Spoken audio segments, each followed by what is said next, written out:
The Denver Broncos have lost out on Ejiro Evero after releasing him from his contract in Denver. How does this impact the defense, and what could the Broncos do to maybe maintain the defense's level of play next year? You get that and much more from the South Stands to the end zone on today's brand new episode, Locked on Broncos. You are Locked on Broncos, your daily Denver Broncos podcast. Part of the Locked on Podcast Network. Your team every day. Change is in the air in the Valley as Sean Payton is set to be introduced as the Denver Broncos head coach this week after a 5-year deal became finalized last Friday. On top of that, Denver's going to have a brand new defensive coordinator in 2023. How does this impact that unit, that side of the ball? You'll get that on today's episode of the show. Just want to say thank you so much, Broncos Country, for tuning in, making Locked on Broncos your first listen of the day every single day, free and available everywhere you get your podcast in audio format, or whether you watch on YouTube. Do us a favor, hit that subscribe or that follow button so you never miss out on a day's worth of Denver Broncos news, content, coverage, and more. I'm your host, as always, Cody Roark, Broncos reporter for Mile High Sports, joined alongside, as always, by my co-host and good friend, Sayre. Bedinger. The news over the weekend that surprised many people. Ejiro Evero and the Broncos mutually agreed to go their separate ways, letting Evero out of his contract, where now he's allowed to become a defensive coordinator for another NFL team. Particularly, our good friend Luke Braun, host of Locked on Vikings, is hoping that the Vikings can get him. There's so much to break down with the departure of Evero, Sayre, that not only impacts the Broncos this offseason, but maybe even during the season, and maybe even personnel and scheme-wise going forward. It does, Cody. I mean, first of all, it means that the Broncos are not going to be continuing on with the Ejiro Evero defense after, we liked his aggressiveness last year. We liked the fact that you saw a little uptick in the turnover department. Certainly made good on his promise. If we're not getting home with 4, we're going to send 5, if not 5, 6, and so forth. He made good on his promises. I think, he was the best coach on the Broncos in 2022. Obviously, he got interviewed by every team with a head coach vacancy this offseason and has been requested by teams for defensive coordinator positions, including the Falcons, now the Vikings, which has been long rumored to go coach with his old pal from LA, Kevin O'Connell. So really intriguing situation here, Cody. Certainly don't fault Ejiro for wanting to pursue these opportunities. Also, remember when he was potentially going to be the interim head coach, he turned that offer down. And really that was kind of our first inkling or indication that maybe he doesn't want to be with the Denver Broncos short or long term, right? Maybe the fact that the team fired his best friend, Nathaniel Hackett, maybe that played more into the situation than maybe met the eye at the time, right? I think at the time it was kind of like, well, it's out of respect for his friend. He's not going to take the interim job. But then he interviewed for the head coaching gig. And it's like, well, would he have taken that gig? Would that have, crossed the boundaries of respect that he had for Hackett? Or, who knows what could have happened there? Here's the thing for me. I don't know how much I like this from his perspective. Is it going to be a better personnel situation with a team like Minnesota? And we know that's not the only opportunity he has. He could go to Carolina. He could go to if Raheem Morris gets hired by the Colts, maybe he could go back to the Rams. I don't know. But I just wonder, is the grass going to be greener wherever he's thinking of going? I mean, he's loyal to Hackett. We can see that. He's a good friend. I respect that. But what about the players that he's leaving behind in Denver? Cody, that's the one thing to me that doesn't really equate to me. I feel like if he doesn't land the Colts job or the Cardinals job, which he's still up for, I wonder if his best path to becoming a head coach in the future could be one more year with the Broncos. But obviously he doesn't care to find out. He doesn't want to find out. He has wanted out, I think, for a long time. The Broncos have prevented it until now. And I think that we're probably never, ever going to find out the real truth as to why he didn't want to come to Denver, right? I think the easy thing is to link Nathaniel Hackett and certainly how things went there. We know that he interviewed, and there were some reports that came out saying that he didn't interview well for the Broncos head coaching job, which to me I think presents some questions. Like, we all know that nothing has gotten out of Denver. Like, Denver side hasn't leaked anything out, so I wonder where that is ultimately coming from. On top of that, maybe it was the fact that the Broncos told him, hey, you're out of the running for a head coaching job, because I know initially they eliminated 4 before the final process began. and he was told that he wasn't going to be the head coach. Is it something like that that made it for him to say, like, all right, well, if that's the case, then I'm probably not going to be here? I do know this. The loss of Evero, what he was able to do with the defense this past season, the loss of him is huge. And players in the locker room really loved Ejiro Evero. So now it presents this interesting dynamic when you look at it. Vic Fangio was the head coach in 2021. They were running his defensive scheme. In 2022, Ejiro Evero came over as a first-time defensive coordinator. And now going into 2023, Denver will be in search for a brand new defensive coordinator once again. So that means 3 different defensive schemes in the last 3 years, which means that there's 3 different terms of terminology you're going to have to lose. The next guy is coming in, and all of a sudden we'll have to find a way to be able to teach this, right? Because I think that one thing Evero did really well, he was a great teacher. He was great at showing things. He was great at explaining things and demonstrating things to where players, they knew exactly what was happening. There wasn't much carryover, from the Fangio defense outside of these are our looks. We're calling it something different. Now Denver's facing the possibility where they could have an entirely new defensive scheme. Maybe, we talk about 3-4 versus 4-3, 4-2-5. I mean, there's all these different things you can run out of a primary nickel look. But for me, how do you preserve the defense, which isn't broken in the first place when you lose a guy like Evero? That will be a huge test for the next defensive coordinator. And Sayre, at this point in time, who is that going to be? Could that be 2 guys that already have a job with another NFL team, or could it be somebody in-house? That's something that you're going to get on today's episode, Lockdown Broncos. This episode of the show is brought to you by BetterHelp Therapy Online. And unfortunately, life doesn't come with a user manual. So when it's not working for you, it's normal to feel stuck. Therapists are trained to help you figure out the cause of challenging emotions and learn productive coping skills, which makes therapy the closest thing to a guided tour of the complex engine called you. BetterHelp has connected over 3 million people with licensed therapists. It's convenient, secure, and accessible anywhere, 100% online. For me, when I utilized BetterHelp Therapy, I was able to fill out a form and match me with a therapist that I vibed really well with. But if you don't vibe well with the therapist you get matched with, you can change therapists at any time. And I like the fact that I can do it from the comfort of my own home with BetterHelp Therapy Online. Everyone deserves to feel their best, and BetterHelp makes it easier to get started. And as the world's largest therapy service, they've matched millions of people with professionally licensed and vetted therapists available 100% online. Just fill out a brief questionnaire to match with the therapist, and if things aren't clicking, you can easily switch to a new therapist anytime. It couldn't be simpler. Get unstuck with BetterHelp. Learn more and save 10% off your first month at BetterHelp.com/LockedOn. That's BetterHelp, HELP.com/LockedOn. And our good friends over there at FanDuel, and this year the only app you need at your Super Bowl party is FanDuel, America's #1 sportsbook. And we're really excited about our new sports betting partner for Locked On because they're the #1 sportsbook in America, FanDuel. And if you're new to FanDuel, that's even better. They have so many great features that make betting on sports fun and easy. Download FanDuel now so you can bet Super Bowl 57 with a no-sweat first bet up to $3,000 back in bonus bets if your first bet doesn't win. FanDuel lets you bet on everything from the money line to point spreads to player props like who will score a touchdown in the big game. The FanDuel Sportsbook app is safe, secure, and super easy to use, and best of all, you get paid your winnings instantly. So join FanDuel today at FanDuel.com/LockedOn to claim your no-sweat first bet on Super Bowl 57. That's FanDuel.com/LockedOn. Make every moment more with FanDuel, official sportsbook partner of the NFL. What will the Broncos do at defensive coordinator heading into this season with the departure of Ejiro Evero? How does it impact the defense? And could Denver have an entirely new defensive scheme? Thank you so much, Broncos country, for tuning in, making Lockdown Broncos your first listen of the day every single day. We appreciate you so much. If you love the show, you love listening to us on your favorite audio podcasting platform or on YouTube, make sure you hit that subscribe or that follow button so you never miss out on a day's worth of fresh, daily Denver Broncos news, content coverage, and more. Sayre, on Friday, we dropped a little bit of a bonus episode for the avid listeners all across Broncos country when it was announced that the Broncos submitted a request to interview Pittsburgh Steelers senior defensive assistant and linebacker coach Brian Flores, as we all know, who was the previous head coach for the Miami Dolphins from 2019 to 2021. All things considered, because you were out that day, I wanted to get your thoughts on how you felt about that when you initially heard that the Broncos had interest in Flores for their defensive coordinator job.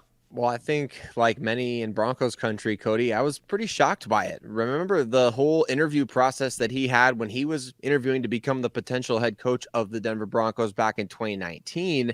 He called that interview process a sham in a lawsuit that he filed against the NFL. There was this whole to-do about it. Obviously, you name dropped the interview, committee that the Broncos had at the time. John had to come out and make a statement and all these different things. So pretty shocked from that vantage point. But beyond just the shock, I guess, of hearing that his name was being brought up, I think that excitement as well, because I think pretty highly of Brian Flores, especially as a defensive-minded coach. I think he's one of the better coaches on that side of the ball in the game. Obviously, the Miami Dolphins, they were in playoff contention those last 2 years that he was there in Miami, thanks to their defense. So to me, I like the option. I like the potential that he could bring to the table just in terms of the aggressiveness, and that was what I remember the Dolphins defense being, very aggressive. Obviously, he built a very good defensive backfield there, brought along a number of, guys that were kind of considered no-name players on the defensive side of the ball there in Miami. So I like the idea. I like the option. I like the connections that he has in terms of players that he could bring in around the league to maybe upgrade the depth on that side of the ball. I think he would be a really fun option, but I don't think he's the only guy that I would be excited about, because there's still a number of potential candidates out there that would, be good for the Denver Broncos. And with Flores, you have to ask the question, he runs an entirely different scheme than Vic Fangio or Ejiro Evero does. Would he be able to come to Denver and run that? Because that's what's been effective so far for Denver. I think that there's possibilities to that, but there is somebody out there who the Broncos have submitted a request to interview, and that is Seattle Seahawks defensive coordinator and associate head coach Sean Desai, who is a Vic Fangio disciple. Now get this, according to our friend Mike Kliss, he reported that when Vic Fangio was talking with the Broncos about being their next defensive coordinator before he ultimately went with the Miami Dolphins, he told the Broncos that they should request and put out, feelers for Sean Desai there. So when Vic Fangio is giving out recognition or name dropping somebody Denver should look at, it kind of goes to show that, okay, hey, Vic Fangio, his opinion still matters to a lot of people. And with Sean Desai, you would essentially be preserving the Fangio nucleus, right? The 3-4 style. We'll see how aggressive it would be in nature versus how Vic was versus how Evero was. But Desai gives you some familiarity there to where you may not have to learn an entirely new scheme. You're just going to have entirely new different terminology, which I think does play a role in what the Broncos decided to do. And the fact that, hey, Denver was interviewing Vic and Vic recommended Desai and that the Broncos submitted that request kind of tells me that Denver wants to preserve what the defense has done well. However, how can you do that when you still have to get permission from those teams to do just that? What are your thoughts on Desai as an option? I like it, Cody. I do. I know he's developed some really good defensive backs in the last few years with Chicago and Seattle. That's kind of his area of specialty. Would be very interested to see him in Denver with the players at his disposal, right? We know that the Broncos have a lot of really good defensive backs. We know that the defense is not necessarily the problem area of this team. And so you look at his team with Chicago, obviously they're a rebuilding franchise. The Seahawks, I would say, as of the last couple of years, have been rebuilding on the defensive side. Not that he was the defensive coordinator in Seattle, but obviously you kind of look at their group's team success. They were very good this past season at causing turnovers, timely turnovers throughout the game, although they gave up a lot of yards and at times a lot of points as well.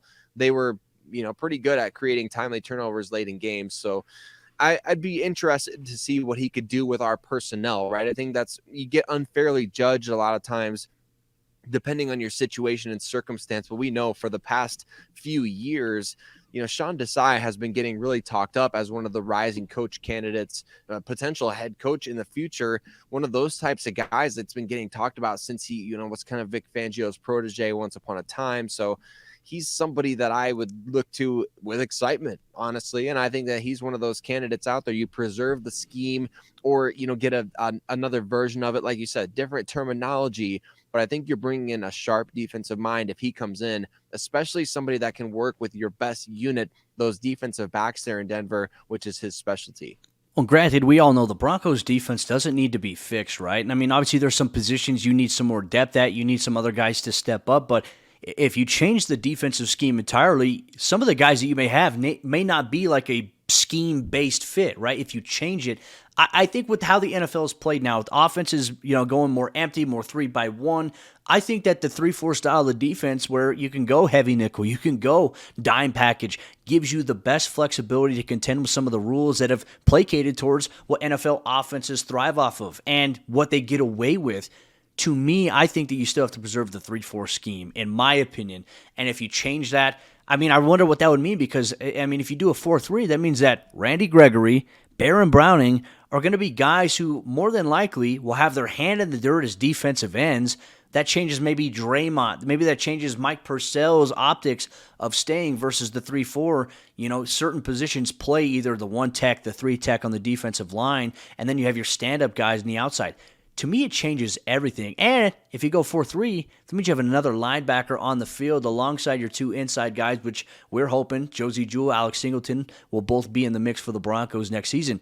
To me, this changes everything. I'm going to throw a wild card out there, Sayre. What if the Broncos look to promote Christian Parker from within? I think the question you have to ask is he ready to be a defensive coordinator? As I can tell you, he is a highly respected coach. Vic Fangio saw something in him. His name has been kind of thrown out there as a rising star in the coaching world where he could be in line to be a potential coordinator. To me, there's so many different things you have to look at here, and obviously we'll find a little bit more throughout the next couple of weeks what the Broncos do decide to do. And I think that that's a great idea. Honestly, Christian Parker, we heard about him as, a couple of years ago being one of those coaches to watch. Like, I think Tom Pelissero puts that article together for NFL.com every year, and he's been named as one of those guys. And obviously, you look at the success of the Broncos defensive backs, Cody, you look at the fact that Vic Fangio kind of went out of his way to bring him in from the Green Bay Packers. And so, there's some validity to that. And we heard the rumors initially, and from our good friend Ross, obviously Locked On Saints, our fearless leader, Ross Jackson,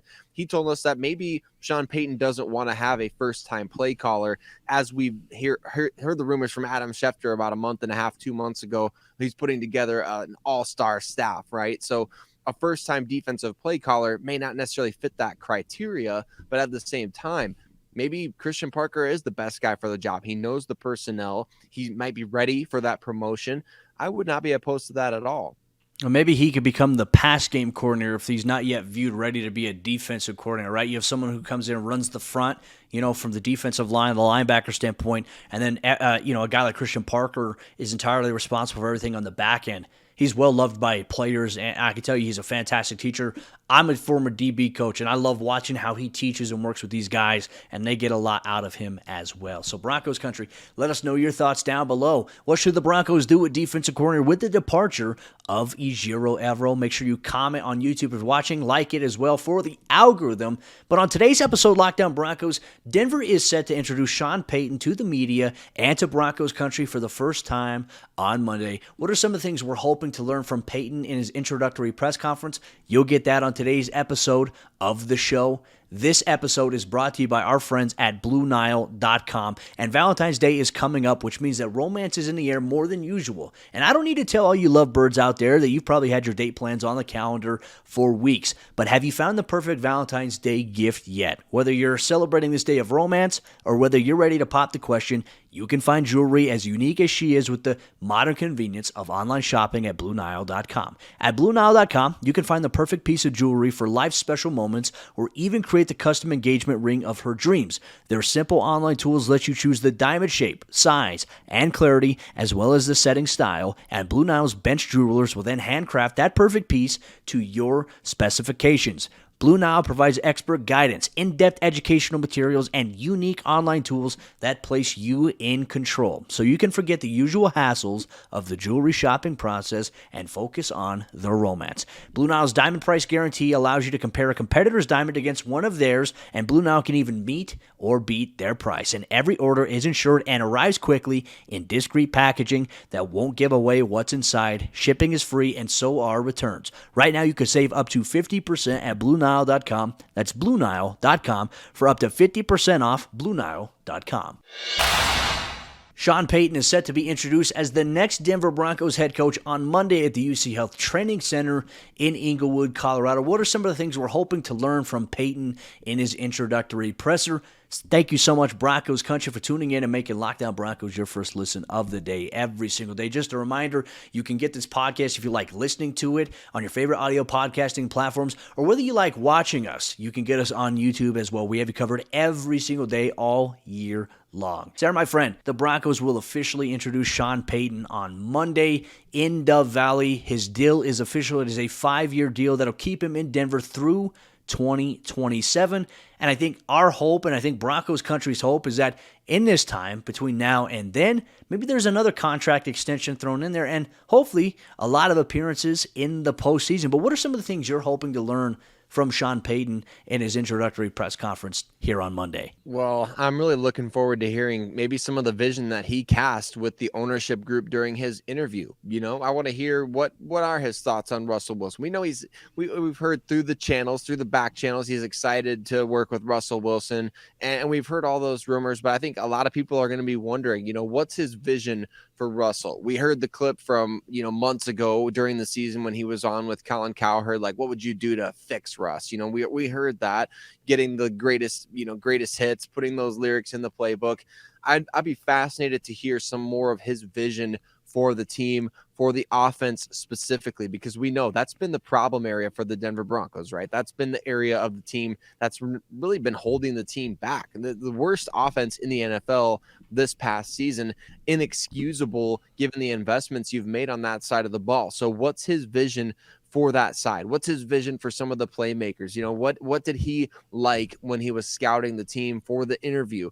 I'm fascinated to hear more of what his perception is of the team, I guess, from the outside looking in up until this point. So hopefully we get to hear a little bit of what his vision was that he cast to that ownership group, the hiring committee, everybody that was involved in bringing him to Denver. What did he sell them on that ultimately landed him this job? I think that's a very interesting question. And remember all the reports that came out that Sean Payton doesn't want to coach against Patrick Mahomes, Justin Herbert. Like, stop it. Like, obviously, like, this is a guy who's, he's a winner wherever he's gone. I mean, wherever he's been. I mean, he's been in New Orleans, but he's been a winner there. And they faced some tough divisional opponents. And they also had, when he was a member of the Saints, they had Tom Brady and the Tampa Bay Buccaneers number when he was there. So, I mean, there is a possibility that, he can amplify where the Broncos can compete inside the AFC West. Outside of that, part of me wants to know is whether or not he plans on retaining any of the assistants from last year's regime on this current coaching staff that he's going through and assembling. I think particularly on the defensive side of the ball,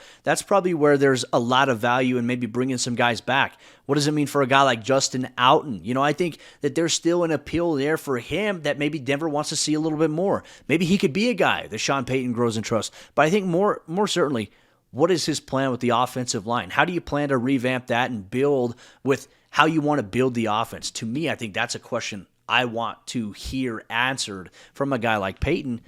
But I also think more importantly, when you were researching whether or not you were going to come to Denver, when you were looking at all these different head coaching jobs and opportunities, why Denver? What made Denver the most appealing to you at this point of your life after stepping away from the game from a year? To me, I want to know what he thinks about Denver. I do too. I want to know, there's things out there, people always want to talk about, well, he would have to be the first head coach to, win a second Super Bowl with a second team, those type of stats out there, right? It wasn't Peyton Manning when he joined the Denver Broncos, Cody. I'm pretty sure that no other quarterback in NFL history had led two teams to a Super Bowl win. Well, how much did that play a factor? How much did Peyton Manning himself play a factor in Sean Payton coming to Denver? Very interesting, layers to this whole thing. The history of the team, how much did that play in? Like you said, just kind of figuring out what drew him to Denver. We know that the Broncos are, as Colin Cowherd puts it, they're a big brand, they're a big name brand team in the NFL, and they are. And I think that definitely that's part of it. But what was it specifically that sold Sean Payton? I'll be interested to find that out. And like you said, who are his, what's his vision for the offensive line? I think that's a great point. The Broncos maybe have a need for 3-4 starters, new starters on the offensive line this coming year. So yeah, as you're scouting out the team for the interview process, what is your vision and plan for that? I'll be fascinated to find out just more in general about, his year away from football. What are some of the things that he's excited to implement now that he's had a year away, that he's worked in TV? You kind of get a bird's eye view of the rest of the league. What has he picked up watching all these other teams, watching all these other coaches work? What has he picked up from them that he feels like he can bring to the table this time around? I think that's something that really intrigued me way back when John Lynch got hired as GM of the 49ers. You think he has a bird's eye view of the league. He watches and talks to all these people every single week, interviewing them as he's like, a TV guy. You get this just different perspective from everyone. You get to hear the ins and outs that you didn't get to hear when you were in it with one specific team. I think for Sean Payton, that's going to be fascinating intel as he goes forward as the head coach of the Denver Broncos. And like you mentioned, specifically going up against the AFC West, he needs to address these things so that people can actually hear from the head coach, somebody that was highly pursued and wanted by a lot of teams. What is it about the AFC West? Are you afraid of Patrick Mahomes, or are you excited to compete against him, right? People ask Russell Wilson the same things.